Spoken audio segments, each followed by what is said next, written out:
International investment में तो आपको क्लियर हो गया कि ऐसी इन्वेस्टमेंट, ठीक है, जो बाहर किसी कंट्री में हुई हो, डोमेस्टिक एरिया से बाहर किसी कंट्री में हुई हो, और पोर्टफोलियो मैनेजमेंट और रिस्क मैनेजमेंट जो है, portfolio diversification and risk management इसका ऑब्जेक्टिव हो, और या तो इसका ऑब्जेक्टिव ये होता है कि हम फॉरेन में इन्वेस्ट करना चाहते हैं। सेकंड आता है सेकंड नहीं, थर्ड ऑब्जेक्टिव आता है, हम अपने बिजनेस को एक्सपेंड करने के लिए भी कई बार फॉरेन में इन्वेस्टमेंट करते हैं, या टू कम्पीट विद वर्ल्ड। कई बार ऐसे होता है कि हम अपने जैसे डोमेस्टिक कंट्री में हमारा बिजनेस बहुत अच्छा चल रहा होता है, तो हम वर्ल्ड लेवल पे कंपटीशन में जाना चाहते हैं, ठीक है। और उसके बाद नेक्स्ट आता है जॉइंट वेंचर, ठीक है।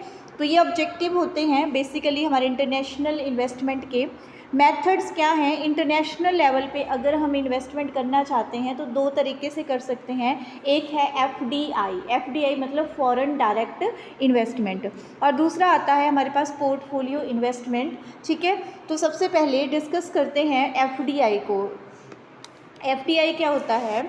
It is the investment by individual और company in business situated in foreign land. विदेशी भूमि में किसी व्यक्ति या किसी कंपनी के द्वारा जो इन्वेस्टमेंट की जाती है उसको क्या बोलते हैं? Foreign direct investment.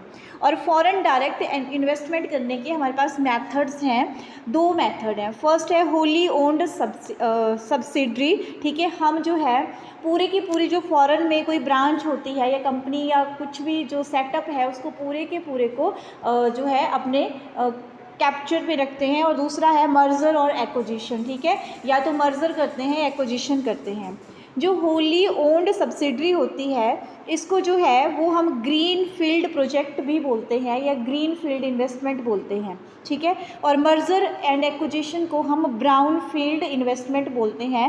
और एक थर्ड आता है दैट इज़ जॉइंट वेंचर। तो तीन तरीके हैं एफडीआई के, wholly owned subsidiary, joint venture और मर्जर एंड एक्विजिशन। तो इनको जो है अगर हम वैसे वन बाय वन करके देखें तो देखिए जो होली ओन्ड सब्सिडरी है वो क्या होती है? When FDI is use to start enterprise in foreign from the scratch. Starting से आप जो है अगर फॉरेन कंट्री में कोई बिजनेस मतलब नए सिरे से आप शुरू कर रहे हो तो उसको आप होली ओन्ड बिजनेस बोलेंगे। और इस तरह की इन्वेस्टमेंट को हम ग्रीन फील्ड इन्वेस्टमेंट बोलते हैं। और ये इन्वेस्टमेंट जिस प्रोजेक्ट में की जाती है उसको समहाउ हम ग्रीन फील्ड प्रोजेक्ट भी बोल देते हैं। ग्रीन फील्ड प्रोजेक्ट का मतलब यहाँ पे है कंस्ट्रक्शन ऑफ न्यू प्लांट। या तो आपने नया प्लांट स्टार्ट किया, आपने कोई नया बिजनेस स्टार्ट किया, ठीक है। जो आपका बिजनेस जैसे आपने नया बिजनेस स्टार्ट किया है तो मल्टीनेशनल लेवल पे भी हो सकता है। और इसको जो है आप जैसे कि आपका कोका कोला का बिजनेस है, ठीक है, एग्जाम्पल आप इसका ले सकते हैं। Joint venture when FDI is used to enter in venture with foreign corporation for or in order to expand their business in foreign country। ये शॉर्ट टर्म के लिए होता है, एक स्पेसिफिक पीरियड के लिए होता है। जॉइंट वेंचर की फॉरेन में कोई वेंचर चला हुआ है, आप उनके साथ जो है कोलैबोरेशन कर लेते हैं, उनके साथ मिलके उनकी पार्टनरशिप कर लेते हैं, है ना। और मर्जर एंड एक्विजिशन में क्या होता है कि किन्हीं दो बिजनेस को मिला दिया गया या किसी चल रहे बिजनेस को आपने एक्वापाई कर लिया। सो merger occurs when to separate entities combined force to create a new joint organisation. और एक्विजिशन का मतलब होता है it refers to take over of one entity by another. Acquisition एक्वापाई कर लेना, फॉरेन में चल रहे किसी बिजनेस को आपने एक्वापाई कर लिया। जैसे यहाँ हुआ था ना कि अडानी ग्रुप ने हमारा जो एसीसी का सीमेंट का प्लांट था, ठीक है, उसको एक्वापाई कर लिया। तो ऐसा अगर फॉरेन में कोई प्लांट चला है उसको कोई इंडिया वाला जो है वो कैप्चर कर लेता है, ठीक है, तो उसको हम जो है वो एक्विजिशन बोलेंगे। और मर्जर में क्या होता है कि कोई दो बिजनेस चले हैं, उन दोनों को आपस में मिला के आप नई एंटिटी स्टार्ट करते हो। बेनिफिट्स क्या रहते हैं फॉरेन डायरेक्ट जो हमारी इन्वेस्टमेंट होती है उसके एडवांटेजेस की बात करें तो एडवांटेजेस हमें जो है वो तीन पार्ट्स में हम डिवाइड कर सकते हैं। एक जो है वो इन्वेस्टिंग कंपनी को हो सकता है, एक जो है इन्वेस्टिंग कंपनी को हो सकता है, और या दोनों को ऑब्जेक्टिव हो सकते हैं। तो इन्वेस्टिंग कंपनी को क्या क्या ऑब्जेक्टिव होते हैं? एक एक्सपेंडिंग एंड एक्सप्लोरिंग, जब हम कहीं बाहर इन्वेस्टमेंट करते हैं तो हमारा बिजनेस एक्सपेंड हो जाता है। दूसरा, लोअर कॉस्ट ऑफ प्रोडक्शन, हमें जो है वो कॉस्ट ऑफ प्रोडक्शन जो है वो कम पड़ती है। आपको भी पता है कि जैसे जैसे हमारा बिजनेस का दायरा बढ़ता जाता है हमारी जो प्रोडक्शन की कॉस्ट है वो कम होती रहती है। और टैक्स इंसेंटिव समहाउ हमें मिल जाते हैं। इन्वेस्टी कंपनी को क्या होता है कि to assess the global technological development, जब हम ग्लोबल लेवल पे बिजनेस कर रहे हैं तो वहाँ की टेक्नोलॉजी जो है वो हम उसके साथ हम यूज टू हो जाते हैं और हमें बहुत बेनिफिट मिल जाते हैं। दूसरा है assess to advanced business practices and enterprise development. ठीक है, अब क्या होता है कि बिज़नेस प्रैक्टिस, यहाँ पे बिज़नेस कुछ अलग तरीके से होता है। जब हम किसी दूसरे देश में जो है बिज़नेस करना शुरू करते हैं तो वो कुछ अलग तरीके से होता है। तो मतलब हमें फ़ॉरेन की कुछ प्रैक्टिसेस नई सीखने को मिल जाती हैं। और द होस्ट कंट्री को क्या यहाँ पे जो है, जिस कंट्री में, होस्ट कंट्री का मतलब है जिस कंट्री में बिज़नेस स्टार्ट किया जाता है तो उस कंट्री को क्या यहाँ बेनिफिट होता है कि जैसे हमारे इंडिया में फ़ॉरेन वालों ने कोई इन्वेस्टमेंट की है तो यहाँ पे क्या होगा, रोज़गार जनरेट होगा, है ना, generation of employment, higher competition, consumer benefit होता है क्योंकि कंपटीशन जब आता है तो क्वालिटी पे फोकस होता है ऑब्वियसली। और कंट्रीब्यूशन टू जीडीपी, अब रोज़गार भी बढ़ रहा है, ठीक है, हर चीज़ सही है तो जीडीपी जो है हमारा बढ़ेगा। डिसएडवांटेजेस क्या हैं? डिसएडवांटेजेस में आता है अनसर्टेनिटी इन गवर्नमेंट पॉलिसीज़, क्योंकि जब कोई नई सरकार बनती है तो एफडीआई के लिए नया रूल बना देती है तो उसका थोड़ा डर रहता है। और लॉस ऑफ डोमेस्टिक इंटरवेंशन का हमें जो है थोड़ा खतरा रहता है। और रिस्क ऑफ अननोन, हम जब दूसरे देश में इन्वेस्टमेंट करते हैं तो हमें इतना वहाँ की नॉलेज नहीं होती है तो वो रिस्क रहता है। और कई बार जो है जो होस्ट नेशन है वो हमें एक्सप्लॉइट भी करता है ना, जैसे हम दूसरी जगह जाते हैं और वहाँ के लोग थोड़ा हमें ऐसे अजनबी से ट्रीट करते हैं, है ना, तो वैसा भी हो जाता है कि ये फॉरेन की इन्वेस्टमेंट है, पता नहीं कैसे होंगे, थोड़ा ट्रस्ट का यहाँ पे बात आती है। ऐसे कौन से फैक्टर हैं जो एफडीआई को जो है वो अफेक्ट करते हैं? Rules and regulation related to entry and support greenfield project, जब हम नए सिरे से कहीं पे इन्वेस्टमेंट करना चाहते हैं तो ऑब्वियसली वहाँ पे क्या होता है, वहाँ की जो गवर्नमेंट होती है वो हमारे ऊपर चेक रखती है, रिस्ट्रिक्शंस लगाती है। ट्रेड पॉलिसी, ठीक है, जैसे हर देश की अपनी एक ट्रेड पॉलिसी होती है तो अगर हम दूसरे देश में जा रहे हैं तो वहाँ की ट्रेड पॉलिसी हमें फॉलो करनी पड़ती है। उसके बाद है political and social condition of the economy, आपको पता है इंडिया और चाइना के रिलेशन कैसे हैं, है ना, दोनों के बीच में जो ट्रेडिंग अच्छी होती थी पहले, रिलेशन कहीं जो है थोड़ा सा ऊपर नीचे हो गए तो उस ट्रेडिंग पे बहुत फ़र्क पड़ता है। उसके बाद structure of the market, market के स्ट्रक्चर का भी बहुत फ़र्क पड़ता है कि आपका मार्केट स्ट्रक्चर कैसा है, वो कॉम्पिटिटर्स कैसे हैं, वहाँ पे मर्जर है, एक्विजिशन है, पॉलिसीज़ कैसी हैं, ये चीज़ें अफेक्ट करती हैं हमारी फॉरेन डायरेक्ट इन्वेस्टमेंट को।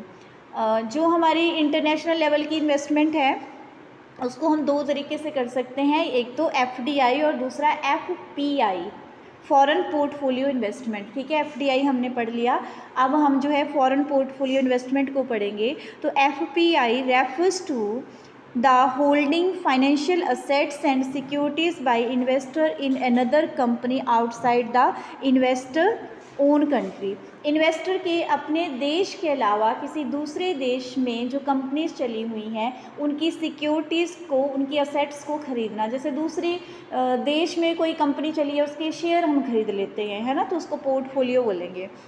फाइनेंशियल असेट्स सिक्योरिटीज़ इंक्लूड, इसमें क्या क्या आता है, stock, mutual fund, American depository receipt और global depository receipt and bond.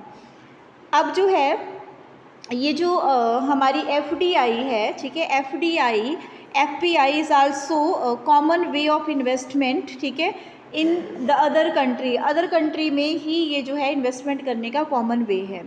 उसके बाद आता है हु रेगुलेट्स एफपीआई, पोर्टफोलियो जो इन्वेस्टमेंट है उसको कौन रेगुलेट करता है इंडिया में? तो FPI in India refers to the investment groups और फाइनेंशियल जो हमारे फॉरेन इंस्टीट्यूशनल इन्वेस्टर्स होते हैं या फिर क्वालिफाइड फॉरेन इन्वेस्टर्स होते हैं, उनसे यहाँ पे मतलब होता है हमारा, है ना, वो रेगुलेट करते हैं। कौन रेगुलेट करता है?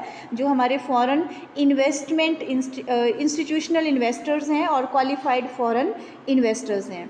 अब इनको 3 कैटेगरीज़ में डिवाइड किया गया है। एक कैटेगरी 1 है, एक 2 है और एक 3 है।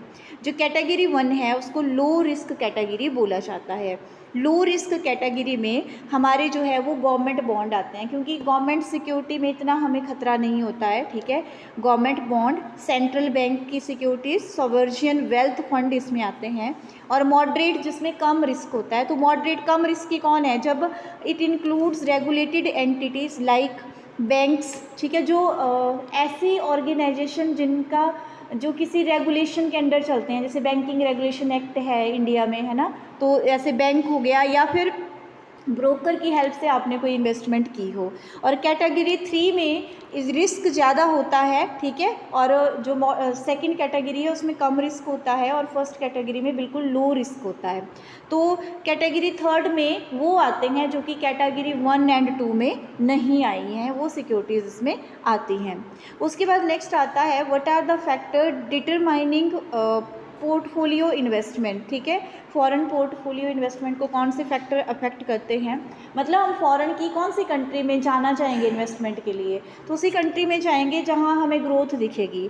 किसी कंट्री की ग्रोथ, वहां का फॉरेन एक्सचेंज रेट, वहां का करंट अकाउंट बैलेंस, ठीक है, वहां का इन्फ्लेशन, वहां का इंटरेस्ट रेट, वहां का शॉर्ट टर्म डेट, वहाँ की बैंक की जो क्रेडिट ग्रोथ रेट है वो, वहाँ के फाइनेंशियल इंस्टीट्यूशन, वहाँ के ट्रेड के लिए जो ओपननेस पॉलिसीज़ होती हैं वो, मार्केट कैपिटलाइजेशन और क्राइसिस कि क्राइसिस कितने आते हैं, अगर कॉन्टीन्यूटी में आते हैं तो हम नहीं सोचते इन्वेस्टमेंट का। उसके बाद जो हमारा FPI है उसके क्या बेनिफिट हैं? तो जो फॉरेन पोर्टफोलियो इन्वेस्टमेंट है ये बूस्ट करता है स्टॉक की डिमांड को, ठीक है, क्योंकि सिक्योरिटीज़ खरीदी जाती है ना, सिक्योरिटीज़ के स्टॉक की डिमांड को बूस्ट करता है।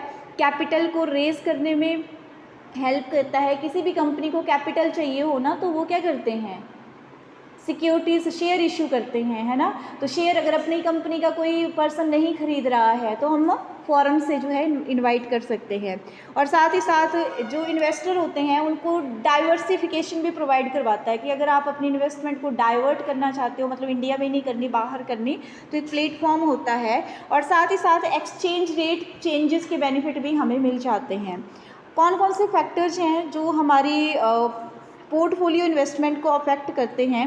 तो इसमें नेशनल इकोनॉमिक ग्रोथ रेट, किसी नेशन का जो ग्रोथ रेट होता है वो, वहाँ के एक्सचेंज रेट की स्टेबिलिटी, उसके बाद वहाँ के regulation regarding stock market and bond market, वहाँ का इंटरेस्ट रेट, वहाँ का टैक्स, ठीक है, कैपिटल गेन, जो बेसिकली हमें सिक्योरिटीज़ पे, शेयर डिवेंचर या बॉन्ड पे जो हमें फ़ायदा होता है ना उसको हम कैपिटल गेन बोलते हैं। और कैपिटल गेन में जो इंटरेस्ट रेट है या जो टैक्स रेट है वो अफेक्ट करता है, मतलब टैक्स ज़्यादा होगा तो हम वहाँ पे इन्वेस्टमेंट नहीं करना चाहेंगे, ठीक है। और क्वालिटी भी जो है वो अफेक्ट करती है।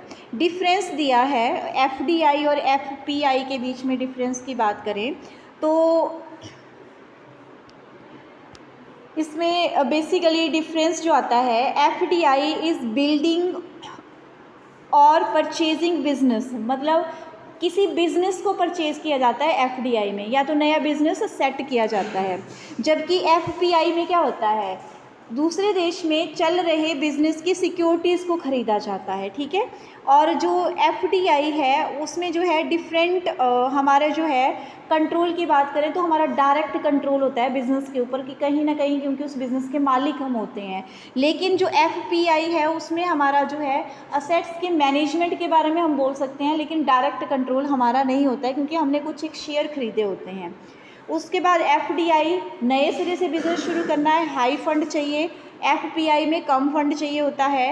FDI जो है वो लेस लिक्विडिटी होती है, जैसे आपने बिज़नेस शुरू कर दिया तो उसको एकदम से बेचना या बंद करना मुश्किल होता है। लेकिन FPI में, पोर्टफोलियो इन्वेस्टमेंट में क्या होता है, शेयर खरीदे या नहीं सही लग रहे तो कल ही बेच दो, है ना, लिक्विडिटी ज़्यादा रहती है। उसके बाद जो है मोड ऑफ रिस्क जो है वो FDI में ज़्यादा होता है, जबकि पोर्टफोलियो इन्वेस्टमेंट कम होता है। और उसके बाद जो FDI है वो लॉन्ग टर्म का सोच के की जाती है, जबकि जो पोर्टफोलियो इन्वेस्टमेंट है वो शॉर्ट टर्म का बेनिफिट सोच के की जाती है। FDI जो है प्राइमरी मार्केट में की जाती है और पोर्टफोलियो इन्वेस्टमेंट जो है वो सेकेंडरी मार्केट में की